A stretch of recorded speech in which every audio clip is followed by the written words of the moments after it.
Good day, everyone. So this topic is all about the foreign workers in the workplace diversity. As we all know, no, there are lots of employees inside an establishment. It's not only the locals that are allowed to work inside an organization. So it is expected for us to have lots of colleagues with different nationalities, with different cultures, with different attitude towards work.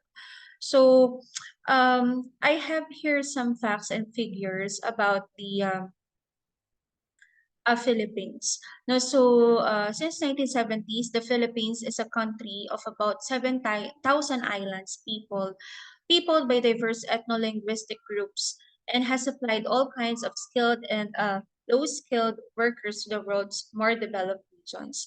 And as of December 2004, as estimated 8.1 million Filipinos, nearly 10% of the country's 85 million people were working and residing in close to 200 countries and territories. So people are going to different countries for different purposes. Some of the people who are going into another country is for them to have living there, to work there, or some because of their education or because of their family reasons or personal reasons.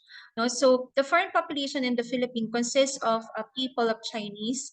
Some 80% of the overseas Chinese are in Southeast Asia, and some people of Indian origin who came to settle in the country years ago.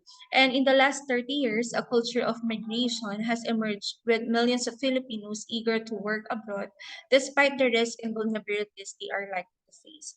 So not just only Filipinos who are working into different countries, but also the different nationalities are also going here in our country to have a living here or to have their jobs here or businesses here, like the Chinese and like what it says here in the reference is some of the Indians, no? So they are also experiencing the way we are living or the traits that we are doing here, and they are also dealing with us. No, so not just only Filipinos who are going to different countries, but also them. No, they are also welcome to our country to have their or perform their purposes here. Okay, so there are determinants of migration. So first is economic. So when we say economic, disparities in per capita income, limited growth for career advancements, inconsistent economic growth which hampers employment generation, like us, Filipinos. So some of us are working into different countries because we know that salaries are much higher there than here in the Philippines. So some of you would like to be or to work in a cruise ship industry in which lots of opportunities will be welcome to you or will open to you, and of course the salary is much higher than compared in our country. And next is demography, high population growth compared to neighboring countries. Now, some people are going to different countries because they want to live there, they want to settle there, they want to pursue their education there. So and some of the determinants or some of the factors affecting the stay of an individual in a country or people in a country or let's say a family is because they want to um it's because they want to experience another environment, and in that environment maybe the population is much lesser compared to our country. No, so another factor is political. So long-running political unrest in the country, especially in the south. So sometimes we are going to other country because it seems that our politics here are so exhausting, or it seems that we don't like the way our nation is being run. So the tendency is that you are going to migrate, you are going to different country to live there and to settle there. So next is environment, frequency of storms and the weak disaster preparedness schemes. So of course, we want to be safe. You know, whenever we are in a country or in a place, we want to be safe. And a factor that causes immigration is when you feel not being safe in a specific location or specific area, you want to go to another area. And in worst case scenarios, if you do not want to stay in our country, you will go to different country that the weather is much stable. So that's also a determining factor of whether people will stay or will go, to for living or for good. So we have here historical background. So 1700s sea-based workers, 1900s we have agri workers, and 1970s construction workers. So the surge of demand for Filipino workers in the Middle East led to the institutionalized of overseas program.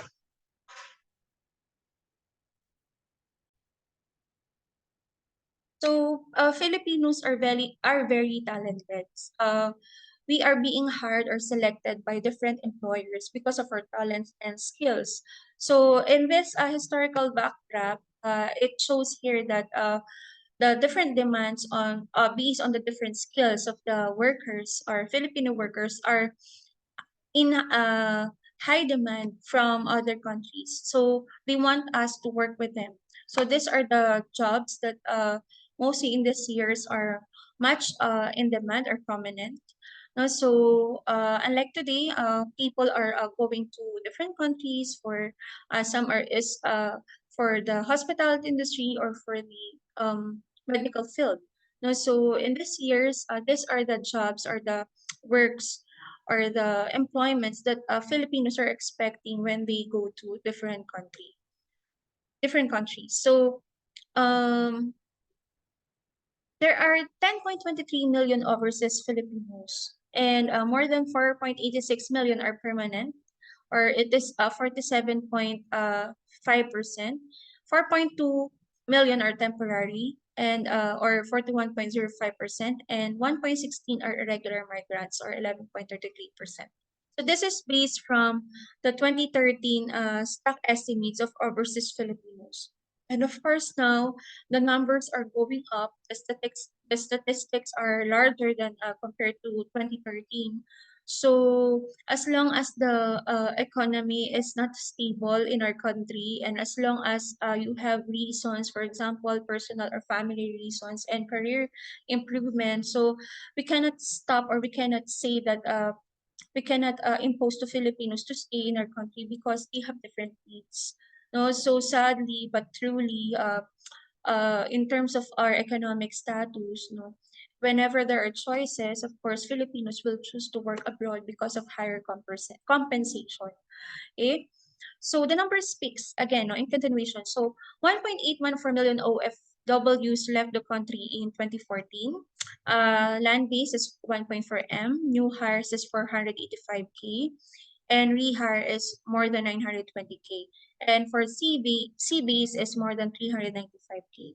Uh, Especially in hospitality industry, our industry is so wide that we can cater, or that we are in demand on how, or based on our qualification. So we are in need of hospitality practitioners, restaurateurs, and hoteliers or managers, or workers in a cruise line or cruise ship. So there are lots of opportunities. And during this year, 2013, here are the figures. So expectedly, so as of now, there are lots of population who are going to want to work in overseas to have their greener pasture. Okay. So top 10 destination of OFWs. First is Saudi Arabia, and then the last is Canada. But as of now, of course, the numbers are going up, no, and maybe the ranks will be different, okay, because the needs now is different compared to the previous years, no? So mostly hospitality industry are booming, so countries are getting into focus of their hospitality facilities, hospitality industry and tourism industry facilities, and they want to invest in that, no? So in expectation, of course, there are lots of employees or people who want to work in that field, no? And destinations may be affected if in terms of the works that are available in their countries. Okay, so migration challenges, what goes with foregoing number of OFWs, the protection of the welfare of the workers, harnessing the gains of migration, need of an effective migration system, factoring migration into national development. So of course, safety and security is very important. Now, when we are going to a different country, and this is also one of the risks that we may face if we are going to work in different countries. So we need to be ready. And of course, the system, in terms of the safety of the people in that specific country, should be strong and should have its uh, assurance that the people that will work there will be safe, and will be in good condition until their contracts ended. Okay, so Presidential Decree 442 in 1974 from the Labor Code of the Philippines regulated the participation of the private sector in the recruitment and placement of workers locally and abroad, created Overseas Employment Development or Board or OEDP and National Seamen's Board or NSB that complemented the employment efforts of the Bureau of Employment Services. Okay. And another Republic Act 8042 in 1995, Migrants, Workers, and Overseas Filipino Acts, the deregulation of recruitment activities, stricter rules on illegal recruitment, selective deployment, repatriation of workers, integration program, shared government information system on migration, education program for prospective OFWs, one country team approach, and restructured system for adjudication of the cases. Okay, so it is very important to have a system, no, in terms of safety, no, in different countries on where we would want to work. So make sure that the recruiters or the recruitment agencies are legal, and they will also abide with the rules and regulation of the laws of the hospitality industry, and of course the national laws about the protection of the workers going abroad. So double check the credibility of the agencies that you want or that you will encounter whenever you work in cruise ship or cruise line industry, or even a land based, no, in a restaurant and hotel in different countries. Because of course safety first, no, you want to be successful, at the same time you want to be safe, no, and you want to make sure that your employment agencies are legal. Okay. So the President's social contract with the Filipino in 2010, creating jobs at home so that working abroad will be a choice rather than a necessity. When the citizens choose to become OFWs, their welfare and protection will still be the government's priority.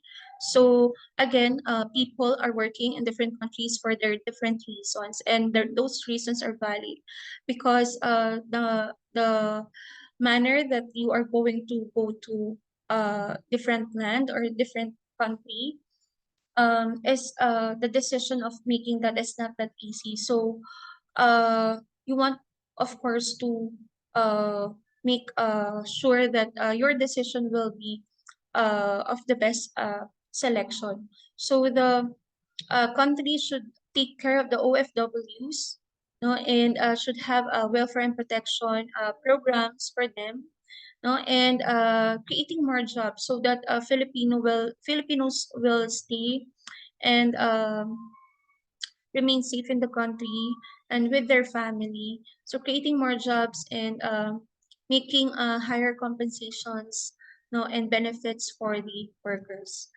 So the role of POEA. Okay, so POEA. So P, provide effective and efficient services. O, operating within the requirements and standards governing overseas and employment. And then empowering our house resources. And A is assuring continual improvement using ISO 9001 to 2008.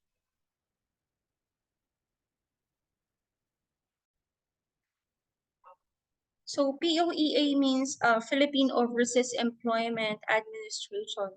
So they pursue excellence in governance to satisfy their customers and they are those agency, or they are the agency that protects overseas Filipino workers that are going to countries, to different countries to have their jobs.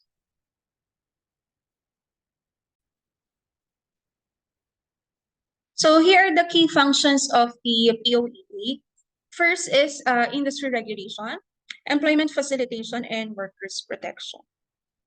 Okay, so in employees facilitation, they monitor labor markets through conducts of labor market research and maintenance of labor market information system, and they also facilitates the deployment of workers hired through government to government arrangements. So they provides a system of workers registration. So make sure that the agencies that you are dealing with is under POEA for legalities, because they are the ones who talk to government of the country that you are going to work, no? So without POEA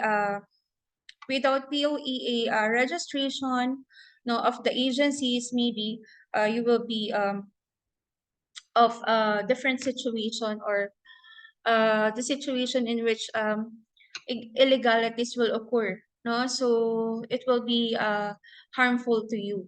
Okay, so make sure that the agencies is under POPA, or the Philippine Overseas Employment Administration. So next is workers protection. So they implement the government's program on anti-illegal recruitment and anti-trafficking campaign, including provision of legal assistance to victims or illegal recruitment. They also conduct pre-employment orientation seminars to prospective OFWs nationwide. Nationwide, and here's an arbitrates complaints and cases filed against recruitment and manning agencies, foreign principals, and employers and overseas workers to report violation of POA rules and regulations except for money claims. Okay, so you need to really study the backgrounds of the agencies that you are going to deal with.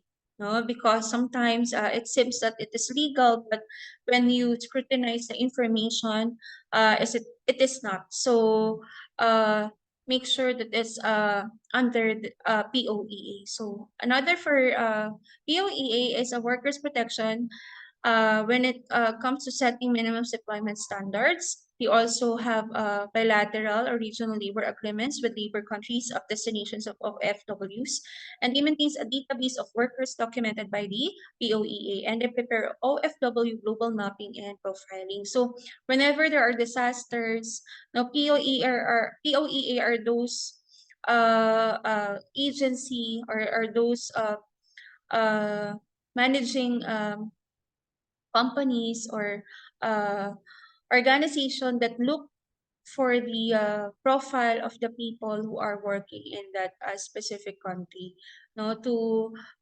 report about the safety or the fatality if there are any. So that's the work of POEA. That's one of the functions of POEA.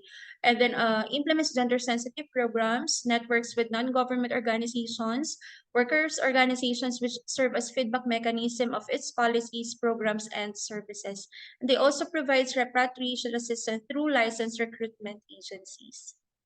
Okay, so RA 8042, the Migrant Workers in Overseas Filipino Act. So among the countries of origin in Asia, to craft a law that aims to establish a higher um, standard of protection and promotion of the welfare of migrant workers, their families, and overseas Filipino distress.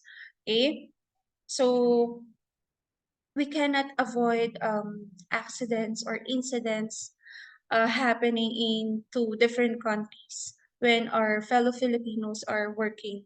So it's important to have this kind of organization or this kind of agencies that will help them even though they are not in our country, or to make sure that they are safe. So they also provide assistance to those people who are coming back from the country or the foreign land here in the Philippines, so to make sure they have their living. They have their source of living. They also have anti-trafficking in persons. We also have Anti-Trafficking in Persons Act of 2003, which establishes policies and institutional mechanisms to provide support to trafficked persons. Overseas Absentee Voting Act of 2003, which gives qualified overseas Filipinos to the right to vote in the national elections, and the Citizenship Retention and Reacquisition Acts of 2003, which allows for dual citizenship. Okay, so these are the laws or the act in which it will help us to decide on whether what to do. No, if there are, of course, national activities that uh, our country will be having. So of course, we are still Filipinos. So for example, in terms of voting, we need to be responsible. No, we need to have our votes here, even though we are working in different countries. Okay? And when it comes to remittance, according to 2005 World Bank report, the Philippines is the fifth largest recipient of remittance flows after India, China, Mexico, and France. So of course, our OFWs are considered to be the new heroes of our economy because they are helping our economy to grow. The remittances help us not to sustain our economy because their families are using those money to have their living, and they have their resources to do that, and that's in their form of salary in different currencies. So they are treated to be new heroes of our country. So because of the remittances, we're able to tax those and have infrastructure additional in our country to support our co-Filipinos who are still living in our country. So, foreign relations of the Philippines are administered by the President of the Philippines and the Department of Foreign Affairs. And Philippine international affairs are influenced by ties to Southeast Asian neighbors, United States, and the Middle East. So, whenever you are going to different country, it's important to also consult with the Department of Foreign Affairs, not to have dealings with them, not to have certain requirements to be approved by them. No, because they are also um, in touch with other countries when it comes to rules and regulations or the mandate of the nations, no, vice versa. Okay, so the Philippines is founding member of the UN and elected member of the Security Council and participant in the FAO International Labor Organization, UNESCO, and World Health Organization. Like most nations, the Philippines is a signatory of Interpol. The Philippines is a member of the Association of Southeast Asian Nations, East Asia Summit, and Latin Union. It was formerly a member of new defunct SEATO, declaring itself as independent of any major power bloc of nations. The Philippines is a member of the non-aligned movement. Okay, so with the UN, United Nations French Organization, the Nations is an international organization whose stated aims include promoting and facilitating cooperation and international law, international security, economic development, social progress, human rights, civil liberties, political freedoms, democracy, and the achievement of lasting world peace. The UN was founded in 1945 after the World War II to replace the League of Nations to stop wars between countries and to provide a platform for dialogue. It contains multiple subsidiary organizations to carry out its missions. Okay, and these are the organizations that also like the Department of Foreign Affairs, the UNESCO, now we have the UN, and then the World Health Organizations. So the WHO is the directing, or the WHO is the directing and coordinating authority for health within the UN systems. It's responsible for providing leadership on global health matters, shaping the health research agenda, setting norms and standards, articulating evidence policy options, providing technical support to countries, and monitoring and assessing trends. So another organization is ASEAN, is a political and economic organization of 10 countries in Southeast Asia, which was formed on August 8, 1967 by Indonesia, Malaysia, the Philippines, Singapore, and Thailand. Since then, membership has expanded to Brunei, Burma, Myanmar, Cambodia, Laos, and Vietnam. So it aims to include accelerating economic growth, social progress, cultural development among its members, protection of regional peace and stability, and opportunities for member countries to discuss differences peacefully. And then the Interpol, widely known as Interpol, is an intergovernmental organization facilitating interpolice cooperation. It was established in the International Criminal Police Commission, or ICPC, in 1923 and adopted in telegraphic address as its common name in 1956. Okay, and then the next is the World Bank. So the World Bank is an international financial institution that provides loans to developing countries for capital programs.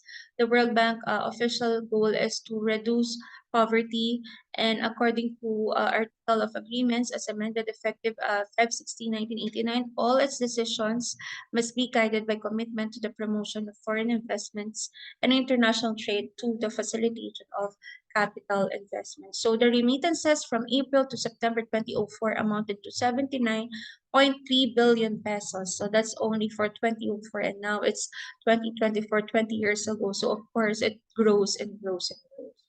Okay, so all of these organizations are essential, no, in for the foreign workers uh, in different countries apart from the Philippines, and the countries or nationalities from different countries to our country.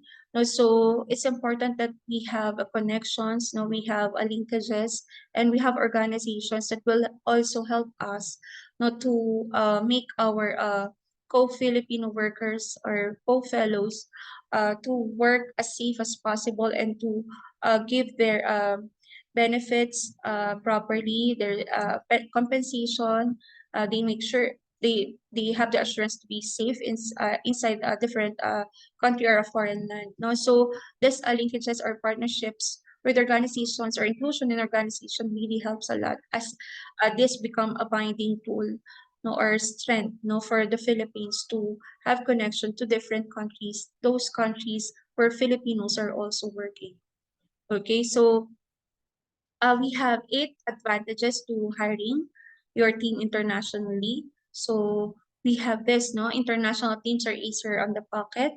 So like here in the Philippines, so we have different foreign businesses here, and they look for Filipino workers because compared to their workers that are coming from their countries, we are much more into they can save a lot, no, in terms of compensation or salary. Foreign workers are properly trained, grateful for dirty jobs, large scope of network, open to new challenges, higher levels of economy, increased productivity, and diversity is always the key. So, like what we have discussed in our previous topics, no, we need to have a diverse culture, diverse population inside the workplace, because we can get lots of skills and knowledge or potentials from those people that are working in race in different nations, coming from different countries, or they have different sets of skills, so that could be an advantage or asset, no, to any organization, not just in hospitality industry. Okay, so kindly watch the video, no, if you have time. This is an additional input, or can add knowledge to you, no, about the foreign workers in the workplace. Okay, and then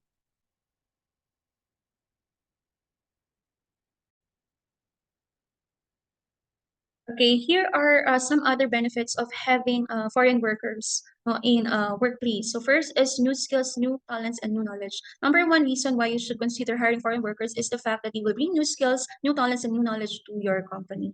And they will come with completely different skills, those who need to grow and improve your business. And not only that, they will also bring innovation and new approaches to problems. And many successful employers have realized this a long time ago.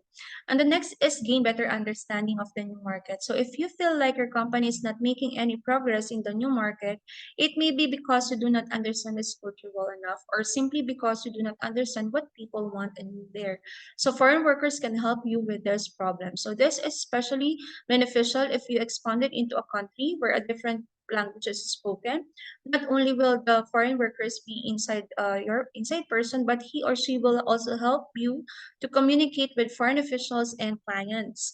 No, so they can assist you on an everyday basis. So they can also you can also save money with that, because instead of spending it to translators, no, you can have them as your interpreters. So moreover, foreign workers is this is a worker from the country you expanded to, will help you to set up business in the right way, as well as help you organize a marketing campaign that will help you gain new customers and clients because they already know the culture. And then next is creating a diverse workplace. So in today's business climate, diversity is the key. It is a necessity if you want your work to grow, succeed, and expand. So moreover, it is imperative if you want to go international and engage in foreign clients and investors, as previously mentioned. So since foreign workers come from different places in the world, they will bring fresh ideas, new working strategies, and maybe solutions to problems that have been slowing down your business. So a diverse workplace also implies that your company is serious and that you are not afraid to think outside the box. If you hire only local workers, so, if you are going to work in a diverse workplace, so it can be a way of having or getting different ideas from different people of different nationalities, because you don't know that their ideas will be helpful to your business. And you can think outside of the box, no? So you can get as much as ideas as you want, no? Based from your diverse workforce, and select the best ideas that will be suited for the decision making or the progress of your business. Avoid the shortage of skilled workers. So who are skilled workers? These are people that who have specific skills, training, and knowledge, and their presence is of crucial importance in almost all companies and all fields around the world. So skilled workers can be anybody.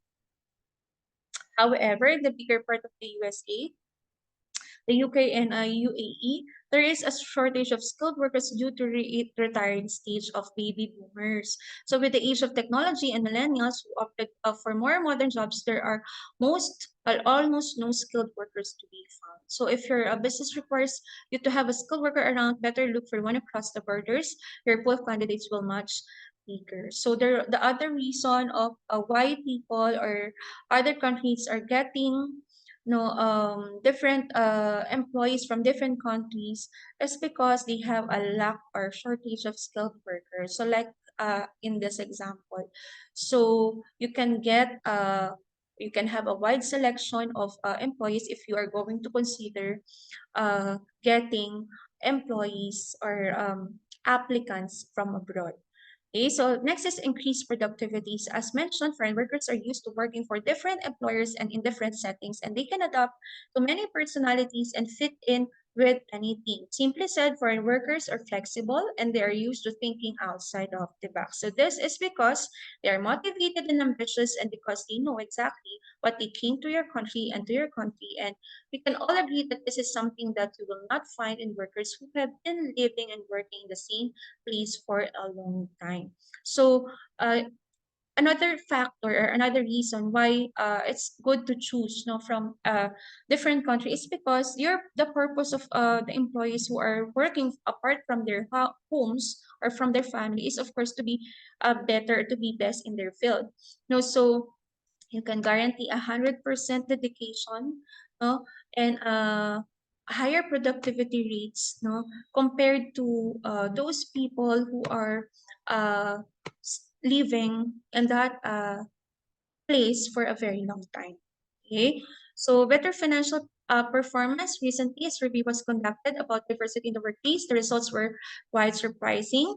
So And the results and reports companies that have a diverse workforce are performing better financially than other companies that have only local workforce.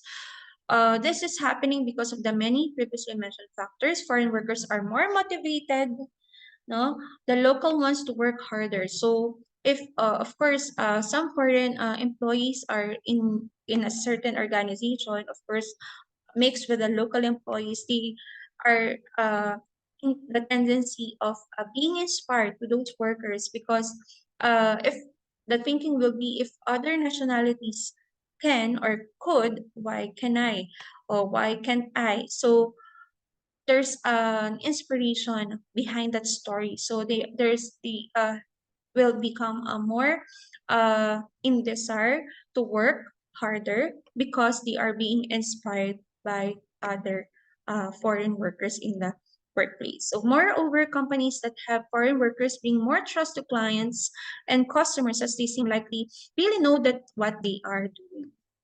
Because all of this, the company simply start growing, of course, earning more. Because the fact that you have employed a foreign uh, employee means that your company is good enough for those employees to select.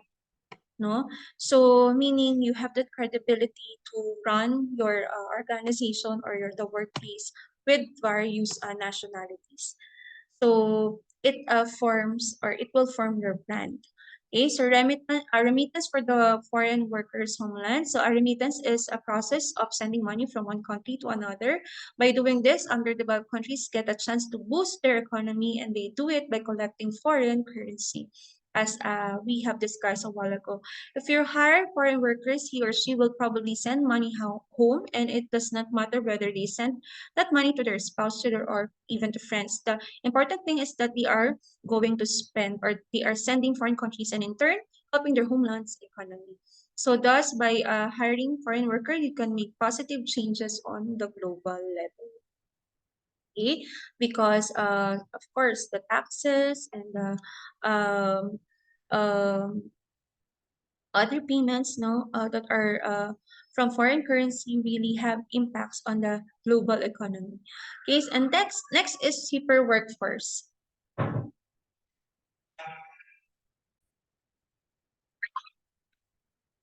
And then lastly is cheaper workforce. So it's known fact that countries that have a stronger and more stable economy have more job opportunities, and that rather that are compared with the countries with the weaker ones. So this means that many skilled workers will not given a chance to find a job in their homelands. People who are in this position will look for an opportunity to work anywhere, but most often they will opt for countries that have higher standards. Of course, for much better experience in terms of their career, no, they want to pursue it or to work abroad, because they know in working abroad, no, there are different, they have different standards, or there are different level of standards, no, compared to uh the countries of their origin. So thus, if you are a startup company or a small business looking for a worker does not expect a salary offered by big corporation, consider hiring a foreigner. Foreign workers may agree to lower salaries that are within your budget.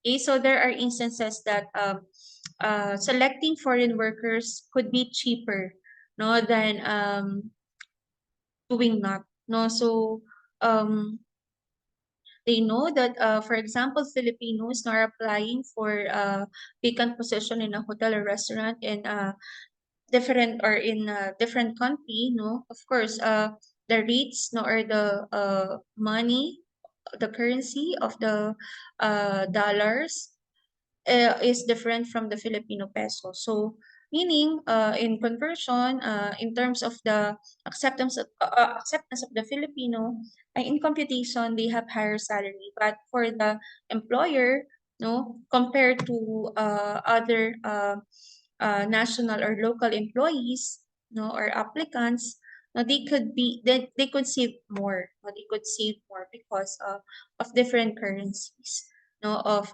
the workers, or the salary rates of the workers, no. In totality, for example, you give $10,000 for a month, no, that's equivalent to how many or how much in the Philippine peso compared to uh the US. No, so meaning it's a cheaper, compared to having your employees that are originated in your homeland. Okay, because of the differences in currencies. Okay, so that's it. So I hope you learned something from our today's discussion and acceptance. No, diversity will help us to be more productive, to be more successful in terms of our jobs, and be open on the different qualifications and skills and knowledge of different nationalities that will eventually apply in the organization, or you know if you are going to apply in different country, land based or sea based, no, make sure you will have your complete set of package in terms of your performance, your skills, your attitude, no, and of course, you always wanted to have a better life. So working in a foreign land will help you to reach your dreams. Okay, so that's it for our discussion. Thank you very much. Stay safe, everyone.